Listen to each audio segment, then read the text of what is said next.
Fabrício Angileri é o lateral esquerdo que está sendo contratado pelo Corinthians, ex-River Plate, que está no Getafe da Espanha, vem por empréstimo com opção de compra para poder jogar nessa temporada por aqui. Um lateral muito experiente, 30 anos, não faz parte daquela cena, né, do River Plate multicampeoníssimo com o Marcelo Gallardo desde 2015 lá, mas ele chega em 2019 e 2019 segue a toada de outros tantos títulos do River, né, Recopa, Supercopa, Campeonato Argentino mesmo.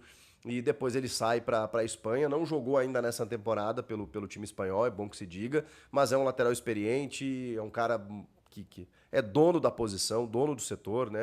A gente acompanha aqui o futebol sul-americano há algum tempo e o Angileri é um jogador que chega e farda e joga, né? Chega para ser titular nesse elenco do Corinthians. Eu, inclusive, depois do jogo contra a Portuguesa, falei sobre as laterais, que não pare por aí. O Corinthians precisa atentar para a lateral direita também.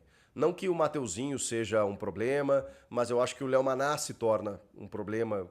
O João Vitor Jacaré acho que não é uma solução ainda. E o Mateuzinho pode muito bem ter uma sombra e pode ajudar em vários momentos. Eu só acho que ele não pode ser a solução nesse momento.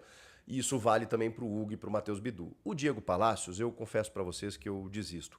Eu não sei o que acontece. E assim, quando o Corinthians encaminha a contratação de um jogador em que você tem outros três para a mesma posição... eu sei que ter elenco é legal, mas eu nunca vi isso. Eu nunca vi um time com 4 laterais esquerdos. Então isso não vai acontecer, gente. Isso não vai acontecer. É fato que alguém vai ser liberado. Vai sobrar para alguém. Quem? O Pedro Ramiro, ex-Rádio Bandeirantes, que agora está indo para a TV Record, noticiou que o Matheus Bidu seria liberado para negociação. De novo esse papo.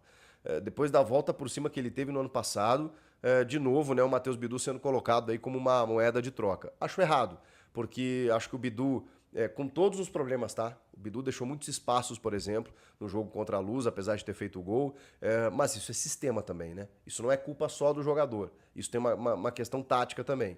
Eu acho que, tecnicamente, ele não entregou menos do que o Hugo, e o Hugo, nesse momento, está sendo escolhido como titular, então aí você entende do porquê a busca por um lateral mais experiente, com mais qualidade técnica.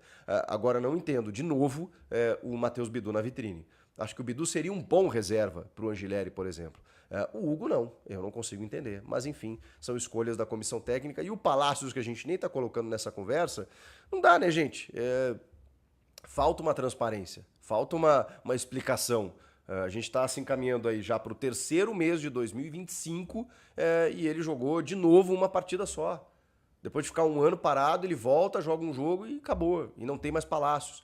E a gente quer ver mais do Palacios, quer ver se ele tem condições de vestir a lateral esquerda do clube. E, cara, a coisa não acontece, não funciona. Então, não sei mais o que pensar. E aí, quando o clube vai no mercado e busca um lateral esquerdo, é sinal de que não contam com o Palacios e tem no Bidu e no Hugo uma insuficiência, o que já é notável.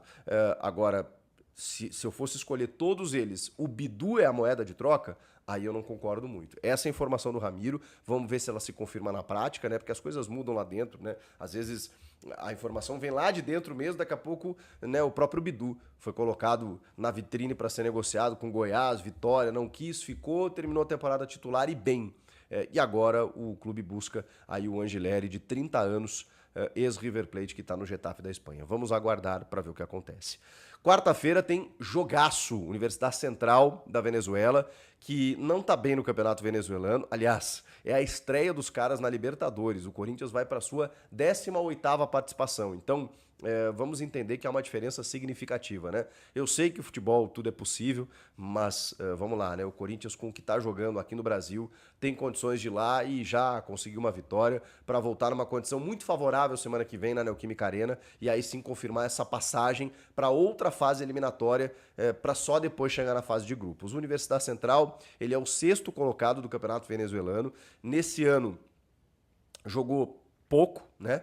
Eles têm 5 partidas, o Corinthians já tem 10, mas o Corinthians rodou bem o elenco, então acho que a minutagem foi muito bem feita, essa gestão física foi muito bem feita pela comissão técnica do Corinthians, e o Universidade Central, eles têm 5 jogos apenas e só uma vitória, tá? Que foi justamente agora na sexta-feira pelo Campeonato Venezuelano. Os outros jogos eles empataram ou perderam, estão vivendo uma instabilidade, uma fase difícil, então assim, vamos lá, né? Dentro de um campeonato venezuelano, os caras são sexto colocados, não dá para imaginar dificuldades, né? Ainda mais com o jeito que o Corinthians está jogando, com afirmações, com o seu time titular indo muito bem, né? Yuri, Memphis, Garro, Thales Magno sendo uma alternativa, podendo começar o jogo se quiser, podendo ser uma peça para segundo tempo, tanto faz. A defesa me parece estar sendo fixada aí pelo André Ramalho e o João Pedro Tchoca. As laterais aí a gente está falando, tem dúvidas, né? O meio-campo ele tem muitas opções, né? Tem Martinez, tem Ranieri, o Charles também me parece um jogador insuficiente, mas ele tem Rian, tem Alex Santana. Tem Carrilho, e aí tem Rodrigo Garro, Igor Coronado, tem Romero, Yuri, Memphis, Thales, aí não dá para contar muito com Pedro Raul, Héctor Hernandes, enfim. Então, você veja que assim, eu cito vários jogadores, e aí eu faço uma vírgula em alguns, né? O Kaká zagueiro, o Charles volante, o Pedro Raul atacante, de resto, o Corinthians tem um time bom e boas opções. O Corinthians trabalhou nesse domingo, mesmo depois do empate contra a Portuguesa, claro, só para quem não jogou mais de 45 minutos, né? Para quem jogou, aí faz aquele regenerativo e tudo mais, mas já há o posicionamento, já há um indicativo. Na segunda-feira, na tarde, viaja num voo fretado para Caracas, na Venezuela. Na terça-feira, realiza mais um treinamento lá em solo venezuelano e na quarta-feira entra em campo para poder encaminhar já, né? Começar a encaminhar essa classificação para a próxima fase eliminatória da Libertadores, para o Corinthians chegar na fase de grupos e aí sim a gente poder entender que o Corinthians pode pensar em algo maior. Será? É muito cedo ainda para a gente pensar em qualquer coisa. Foco na quarta-feira, com uma preparação que já começou, time bem no Paulista, classificado já, líder geral. O São Bernardo venceu, né, no fim de semana, então, né, chegou a 22 pontos, o Corinthians tem 26. Pode ser aí, né, que nos últimos jogos o Corinthians perca a liderança geral, que eu acho difícil. O Corinthians ainda tem um jogo a realizar, e o São Bernardo vai ter que ganhar os dois aí para tentar passar o Corinthians, o que daria uma vantagem muito boa para o Corinthians aí decidir em casa até o final da competição. Então, tá tudo certo, gente, em termos de gestão física do elenco, em termos de preparação, em termos de logística. O Corinthians fez tudo certinho para chegar agora e ter esse foco na quarta-feira, nesse jogo fundamental, que é, já nesse momento da temporada, o jogo do ano. A gente tem que encarar dessa maneira para que o Corinthians avance sem sustos. Aí, final de semana tem Paulista de novo, semana que vem carimba essa classificação, se tudo der certo, e aí já pode pensar na próxima fase. E aí, o que vocês estão achando disso tudo? Gostaram da contratação do lateral esquerdo?